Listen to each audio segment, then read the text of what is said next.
Hey guys, Bay Area Model Trains here. In today's video, I'll be reviewing the 66-foot Railgon Gondola by Aurora Miniatures. This gondola comes in the standard Aurora Miniatures box. It's item 309020.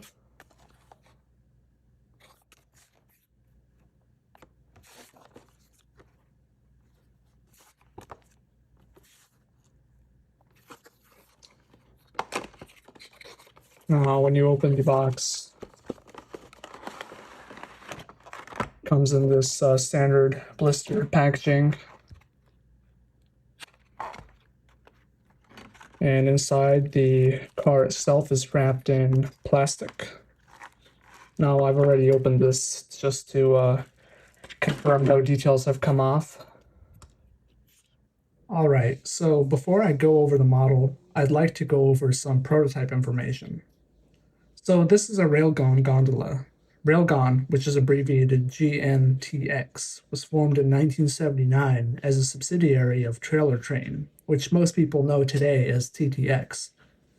Instead of operating trains themselves, what TTX does is they lease gondola cars, boxcars, autorack cars, etc., to a variety of different railroads. This particular design of gondola is called the 66-foot gondola, and it was built starting in 2012 by the National Steel Car Company in Ontario, Canada. It was designed to replace the 52 and 53-foot gondola that had been in service for decades. These cars are primarily used across North America in the steel mill industry, hauling things like coils, slabs, and scrap metal.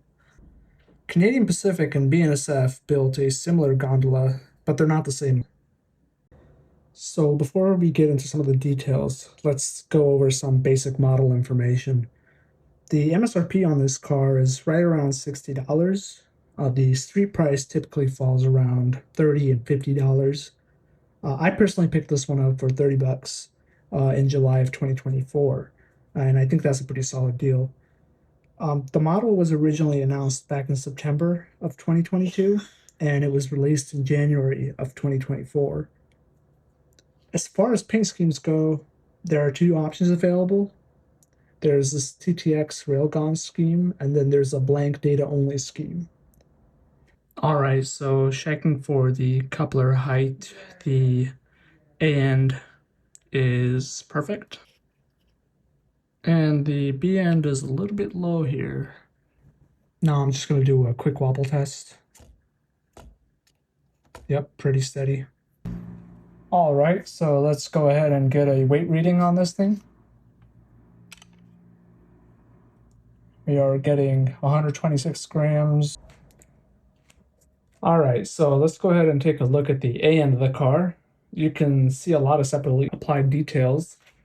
Over here, you can see a long grab iron, some of the short grab irons, some crisp lettering over here, over here, over here, an etched metal crossover platform right here, a coupler cup bar,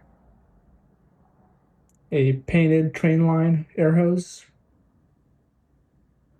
and then a plastic Aurora Jenny scale coupler, along with a semi-scale draft gearbox. So this coupler is a custom Aurora Miniatures coupler, not a KD. Over on the B end, it's much the same as the A end, except that there's a brake wheel and a brake chain. So looking at the side of the car, we see more grab irons.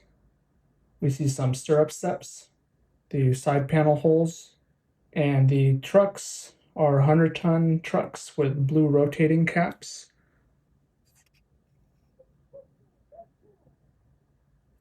The wheels are 36-inch RP25 110 thou metal wheels. There's plenty more fine lettering. I'll go ahead and roll the car from one side, and then I'll roll the car on the other side.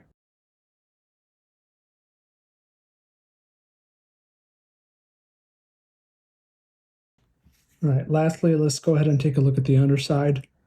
There's quite a bit going on under here, actually.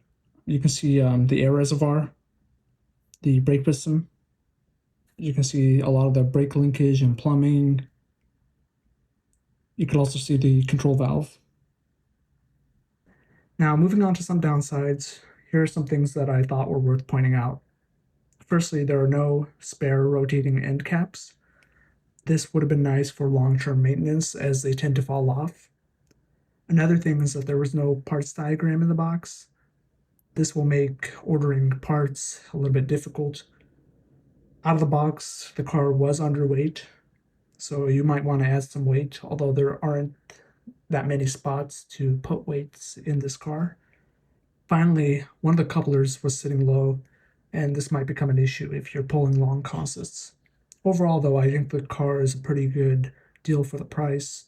These cons are pretty minor. Now, my favorite feature on this car is easily the underbody detailing. There's a lot of separately applied details, and it shows a lot of attention to detail by Aurora Miniatures. All right, folks, so that about wraps up my first review. If you liked this review, please subscribe and like the video. I'd also love to hear your thoughts, so feel free to leave a comment. I have several more products coming in, and I'll be reviewing each and every one of them and posting them on this YouTube channel. I aim to try to post once per week.